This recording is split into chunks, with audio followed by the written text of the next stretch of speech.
বাদ্যযন্ত্র, যেমন piano, guitar অথবা আমাদের ফ্লুট যে বাঁশি রয়েছে অথবা অ্যাকর্ডিয়ন, এই বাদ্যযন্ত্রগুলো এখানে আপনারা যেগুলো দেখতে পাচ্ছেন, এই বাদ্যযন্ত্রগুলোর পূর্বে কি আর্টিকেল বসে?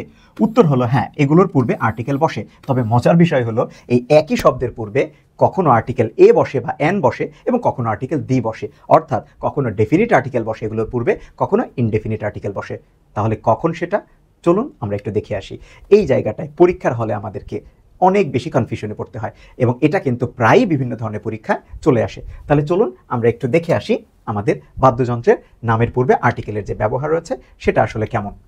বাদ্যযন্ত্রের নামের পূর্বে আর্টিকেলের জন্য আমরা প্রথমে একটা উদাহরণ দেখতে পাচ্ছি। এই উদাহরণটাতে আমরা কতগুলো বাদ্যযন্ত্রের নাম দেখতে পাচ্ছি, যেমন he can play flute, guitar, piano, accordion. এই বাদ্যযন্ত্রগুলোর নামের পূর্বে আমি এখন আর্টিকেল দি ব্যবহার করব। আমি এখন কি ব্যবহার করব? আমি বলবো he can play the flute, he can play the guitar, he can play the piano, he can play the accordion.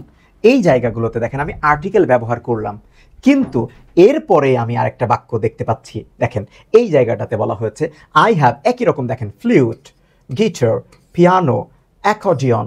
এই জায়গাটাতে আমি কিন্তু এই জায়গাটাতে কি করব না, আর্টিকেল দি ব্যবহার করব না।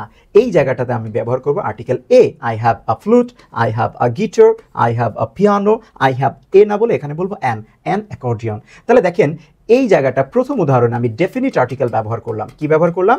Definite article. কিন্তু পরবর্তীতে দ্বিতীয় বাক্যে আমি ব্যবহার করলাম ইনডেফিনিট আর্টিকেল। এটা কেন হলো? চলুন আমরা এইটাই একটু দেখে আসি।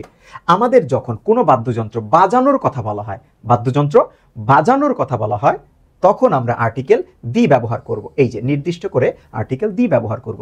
কিন্তু যখন আমাদেরকে বাদ্যযন্ত্র না বাজিয়ে সাধারণভাবে বলা হবে বাদ্যযন্ত্র আছে বা বাদ্যযন্ত্র কিনেছি, অথবা আমি একজনকে একটা বাদ্যযন্ত্র দিলাম, বাজানো অর্থ না বাকি যে কোনো অর্থে, তখন কিন্তু আমার আর্টিকেল হবে ইনডেফিনিট, অর্থাৎ আর্টিকেল এ অথবা এন ব্যবহার করা হবে। অর্থাৎ আমি যদি এক কথায় বলি, বাদ্যযন্ত্রের নামের পূর্বে বাদ্যযন্ত্র বাজানো বোঝালে আর্টিকেল দি, আর যদি বাজানো না বোঝায় আছে, দিলাম, কিনলাম, তাহলে হবে এ বা এন।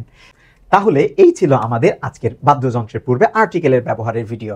যদি ভিডিওটি আপনাদের ভালো লাগে অবশ্যই লাইক, কমেন্ট এবং শেয়ার করবেন, এবং পরবর্তীতে কোন বিষয়ের উপর ভিডিও চান সেটা আমাকে জানাতে পারেন, এবং অবশ্যই আমাদের ইউটিউব চ্যানেলটি এবং ফেসবুক পেজটি ফলো করবেন। তাহলে দেখা হবে আরেকদিন আরেকটি ভিডিওতে। সে পর্যন্ত ভালো থাকবেন সবাই। আল্লাহ হাফেজ।